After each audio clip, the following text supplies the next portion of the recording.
want you guys first to turn to page 7 in your packet. Yesterday we had done the notes. We actually had completed the notes for parts 1 and 2 together yesterday. So I want to look at pages 7 and 8, do those kind of verbally right now, and then have you do page 9, real quickly, and then we're going to go on to the next unit, or the next chapter, chapter 8. Okay, so here we go. So this first problem here on the assignment that goes with the chapter 7 part 2 is for you to find the following are the average heights of the Kalama children at various months old and particular heights in centimeters. So we're going to pretend like we did that and that we graphed it and everything. And so let's review. What is a correlation coefficient? What letter represents correlation coefficient? R. Okay, just a lowercase r. Okay, a lowercase r. And how do we interpret that one? What's our little song or our saying that goes with that one? For the correlation coefficient. Talks about the strength and the direction. There is a strong, there is a weak. Positive or negative linear correlation between X and Y. Linear between X and Y. Okay, so remember it has to be linear. All right, or yes, linear. Next, calculate and interpret the slope. Interpret the slope. Interpret the slope, interpret the slope, interpret the slope. Okay, so let's see how, for every one increase in the X, the predicted Y, it does this. Interpret the slope. Okay, we're going to do that one again. Slope. Interpret the slope, interpret the slope, interpret the slope. For every one increase in the X, the predicted Y, it does this. Okay. All right. Now, calculate the y-intercept. I don't actually think this song is in your notes, but this one is our interpret the y-intercept. It happens when the X is 0. Good.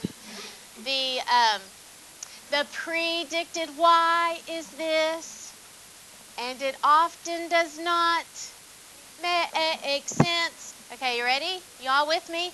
Interpret the y-intercept. It happens when the X is 0.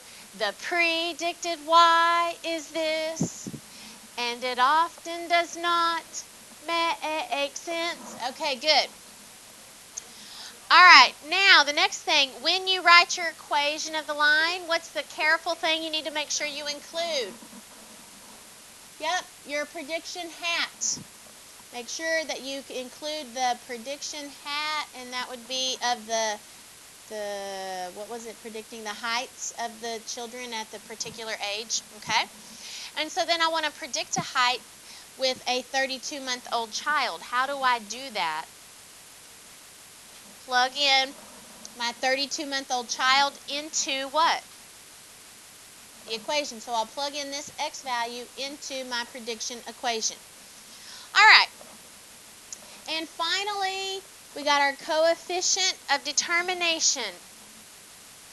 Okay, the percent of variation of the what? The percent of changes in the what? The Y that can be explained by the changes in the X. Or it could be explained by the model itself, the equation of the line. Okay, so coefficient of determination, the percent of variation that is found in the Y. Coefficient of determination, the percent of variation that is found in the Y.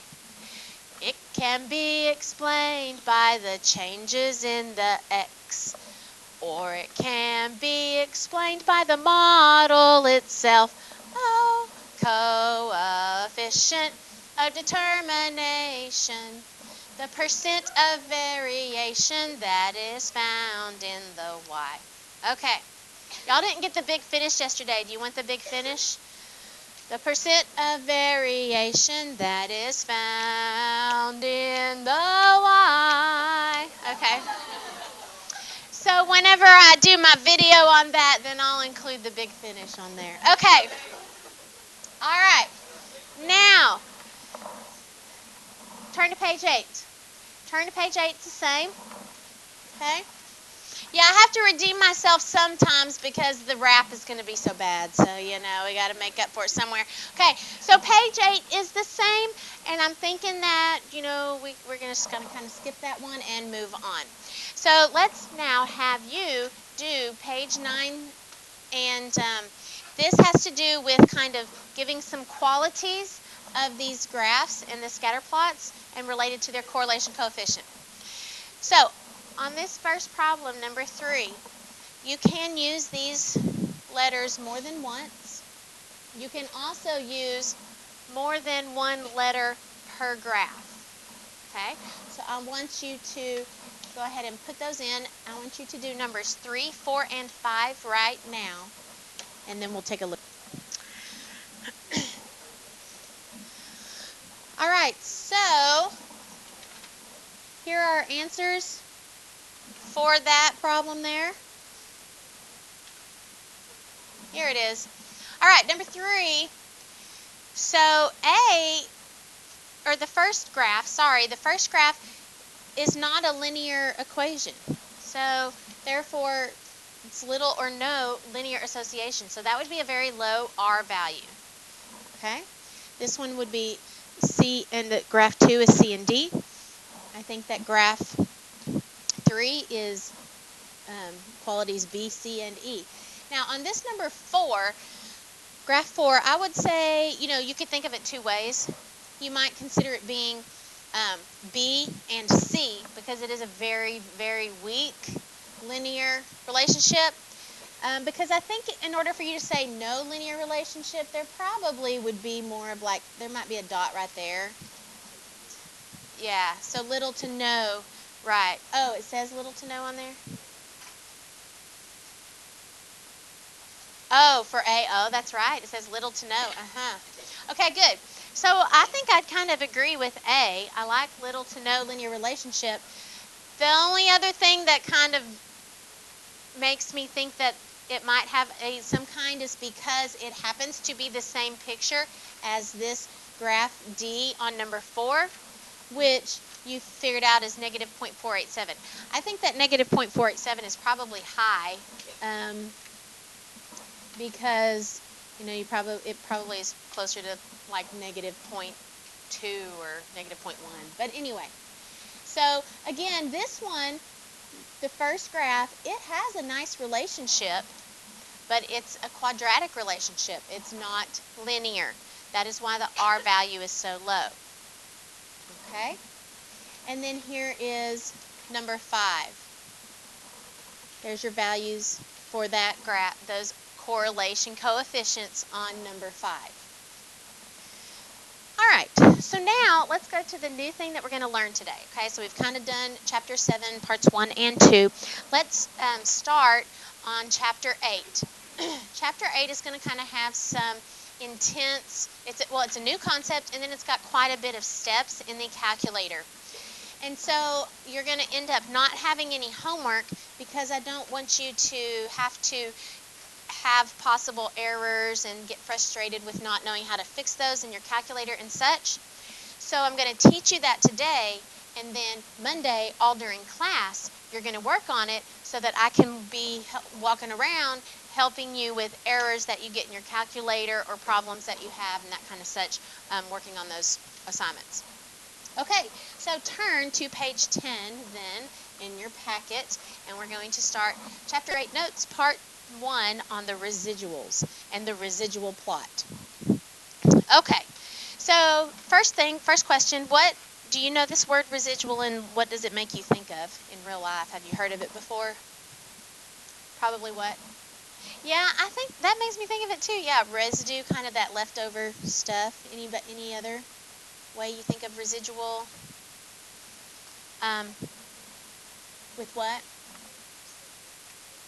Oh, I had somebody this morning say residual of like when you drive a car off a lot, how you paid for it, but then the second that you drive it off, it's immediately worth a lot less, and what you can sell it for is worth a lot less. So there's that discrepancy in what you purchased it for and then what it's worth, what you could resell it for. But anyway, so that kind of is along the same lines too.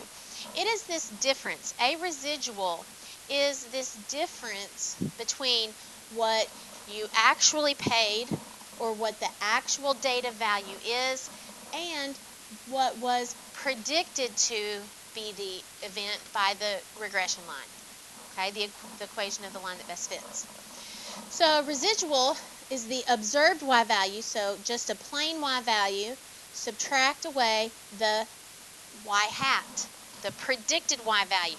So some textbooks just do it in terms of the letters. And if you do it in terms of the letters, it's the y value minus the predicted y value. Another way you can think of this is an AP class. And so it is actual minus predicted, actual minus predicted. I have another one. It's the residual RAP, R-A-P. Residual R equals A minus P. Okay? Yo. And somebody this morning told me that RAP actually stands for rhythm and poetry. So, right? Did you hear that before? Okay. So, the rhythm and poetry, which I think makes sense. So, anyway, okay, so residual RAP, R-A-P. Residual R equals A minus P. All right, if I was to look at what residuals are looking like in a picture, then they would be the actual piece of data. Here's an example. The actual piece of data is the dot on the picture. And of course, the predicted value is that value that you get that was predicted by the line. Okay? And so the residual is that discrepancy between those two numbers, this value difference. So it's the y value that actually occurred minus the y hat, which was the predicted value on the prediction line. So that little discrepancy there is the residual. So you can have residuals that are positive and that are negative. Where are the positive residuals? The ones above the line. So our positive residuals are up here. And then, therefore, our negative residuals are below the line. Okay. All right. And then a really important property. Do you remember how when we learned how to do standard deviation, we could tell that the numbers above, so those positive discrepancies above the mean and those negative discrepancies below the mean summed to 0. Residuals are the same way. The sum of these positive residual values plus the negative residual values always total to 0. So that is a special property, that the average of the residuals is always 0 because of those sum to 0. Okay. All right, so there is the basics of what a residual is and how that looks on a plot. So what we're going to do right now, though, is we're going to start learning how to do some of this graphing on our calculator. So the first thing that I want you to do is take these values that are in this example here. This is about age and weight. So put those into your list 1 and your list 2. And then we're going to talk about how to graph a scatter plot, because we kind of skipped over that in Chapter 7 information. All right. Okay, so we've put our information in there. I actually have a little bit more information than I'm supposed to because I have another problem in here as well. So I do have this problem in list 1 and list 2, and so we're going to graph that. Let's go ahead, and the way that we graph points on the graph is by turning on a stat plot. And a stat plot is located above the y equals, so we go second y equals. So everybody go to second y equals and hit enter, and then turn that stat plot on. It's probably off, so turn that on, and then your X list was your L1 and our Y list is our L2. Now if you have somebody else's calculator that was in an earlier class, or you have one of my class calculators, then you might have an L3 for or something else. Here's how you fix that. To change an L1 or an L2 to something else, you press second and then the number you want. So second 2 will get me an L2. So that's how you're going to change those around, because we're going to be changing those today. Alright, but we're going to graph a list 1 and a list 2. And we want the calculator to automatically give us a window that's appropriate. And we do that zoom statistics, so zoom stat. So if you hit the zoom button and then you look at number 9, it says zoom stat. And what that will do is automatically fit the box to your data. Now, I actually have a line in there. Let me get that out. Okay, so you should have a graph that looks like that without the line. So I'm going to stop right there for a second and check on everybody, see if everybody's got it down. The next thing that we're going to be doing is we're going to be talking about residuals next, okay? So let me tell you about the absolute #1 mistake that gets made when people are trying to compute residuals. The #1 mistake that happens when people are trying to compute the residuals is they have not computed the equation of the line. If the computer or the calculator does not know what this line is, if you have not done second calc number 4 and it doesn't know this line, maybe it's thinking of a line from yesterday. Maybe it's thinking of the one that was your homework yesterday, and it's thinking of this line right here. Then the residuals that it calculates are not going to be correct. So you have to make sure that you have computed the equation of the line. So what happens is I ask you to go ahead and do your stat calc number 4, and we're going to put that in there, 1.27x plus 40.5. I like to go ahead and have you put this in here for 2 reasons. One, it helps you to draw the picture of it, and I'll tell you why in a second. The other is it ensures that you have calculated the equation of this data. Alright, so I just calculated the equation of the line, and then I went up there and put it into y equals. There is a way you can copy and paste, but I'm not going to go through those steps. It's just easiest to do it this way. So now look at the picture of that with your line through it. Okay, now on a future problem that we're going to be having, I'm going to ask you to draw this on a graph. Just for simplicity's sake, I'm not going to ask you to be all technical. I'm going to have you put your label down here on the left and your label down here on the right.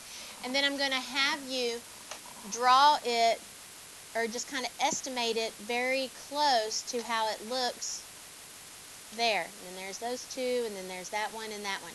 So I'm attempting to draw my dots similarly to how they actually are on the graph. Okay, so whenever we get ready to draw the graphs ourselves, they do not have to be perfectly scaled. We're going to approximate them on the graph. All right? So, next step. Let's go ahead now and calculate residuals. So we're going to in fact, the instructions are here on your page. We have done steps 1, 2, and 3. We're now at step 4, 5, and 6, where we're going to go to our list. So we are here. We're going to go to list 3. So go to stat edit, go to list 3. And it says put your cursor on top of the L3 icon. So I'm going to take my little cursor, arrow up until my cursor is actually shading in the L3 cursor. If you don't do that, then it'll say there's like a data mismatch or something. It won't say mismatch, but something, some kind of error.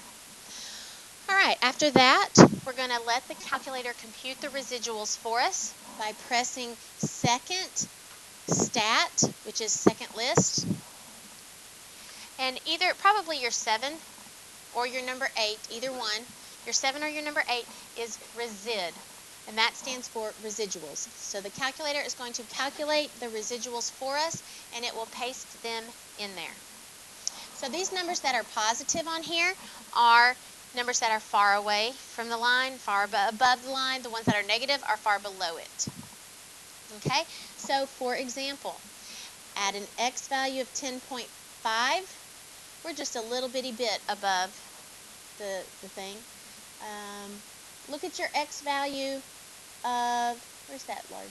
6.5. Look at your x value of 6.5. What's the residual at that location? 6.2. So that seems to be the largest one. Let me find that here. Is that on this graph? I can't hardly see it. Is that this one here? This one here is that residual of 6.2. It's the largest residual, and it is at an x value of 6.5. All right, and so on. So now let's look at that. I did want to actually tell you how the residual plot gets made. Okay, so watch this. This line of best fits, and then I'm going to put the points around it. Let me actually kind of draw the actual points on there. Okay, so I got those. This residual plot, okay, gets made by essentially taking this data here, taking this information, and, oh, bummer, that was the wrong thing. Taking this information here. I don't want to move the whole thing. I just want to move this little thing. And moving it sideways. Wow, it's all messed up. Nice. Okay, let's see what if I can fix that. Fix, fix, fix, fix, fix, fix, fix, fix. Nice. Nice on the recording too. And now I've lost my little, don't do that.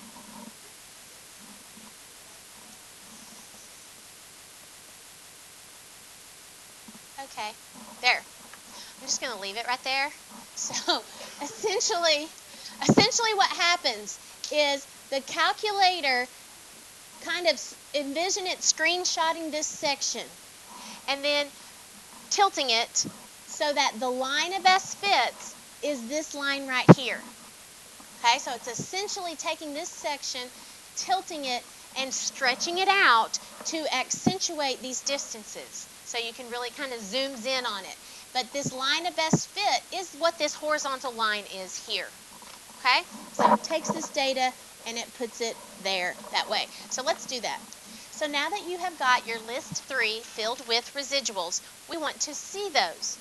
We want to see the list 1 for the x value and the list 3, which are the residuals for the y value. So we don't want to see L1 and L2 anymore. We want to see L1 and L3. You see that by fixing the stat plot. So go to second y equals, and do you see how that plot says L1, L2? I'm going to go in there and fix it. So it says L1 and then L3. Okay, so it's second y equals is how I got here. Second y equals. And I fixed the y list, so it says L3. Now you have to recalibrate the window by going zoom 9 again. So zoom 9, and voila, there is the residual plot. Okay, so let me come around and check on you guys for that. So I have taken you guys through how to plot the original, making sure that you have graphed the line with it. How to go to list 3 and compute the new residuals, or compute the residuals, and then look at them and get a picture of them. Okay, so now I want you to practice this once, and then that's all that we're going to do today. We're just going to see if you can, go through this process once. I want to have you do this particular problem, degrees in 73, 74 in those fields, and then you are predicting the degrees in 78 and 79. So start there, fresh, with list 1 and list 2, and so on. Yes?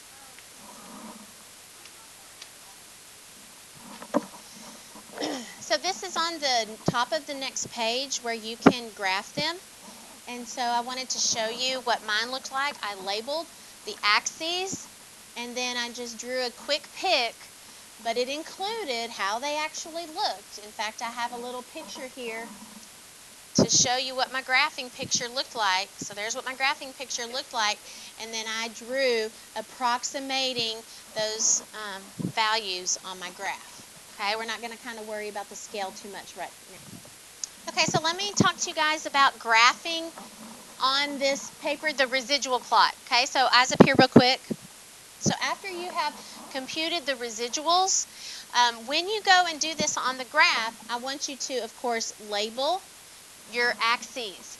But when you label the y-axis, it is no longer just the degrees in 78, 79. It is the residual for the degrees of 78, 79. So on this second graph, you have to have the y-axis labeled residual of the degrees in 78, 79. Now, what does this horizontal axis right here represent? No. The predicted line. Remember, it came from this line of best fits over here. It's the prediction line, okay? And then we're going to put, here is my picture of my residual plot. So I'm going to graph it somewhat like that on this graph here, okay? And so then that's all that we're going to get to today. And what we'll do is we'll finish kind of going into some more of the computing on Monday. No homework, and we'll work on doing these Monday.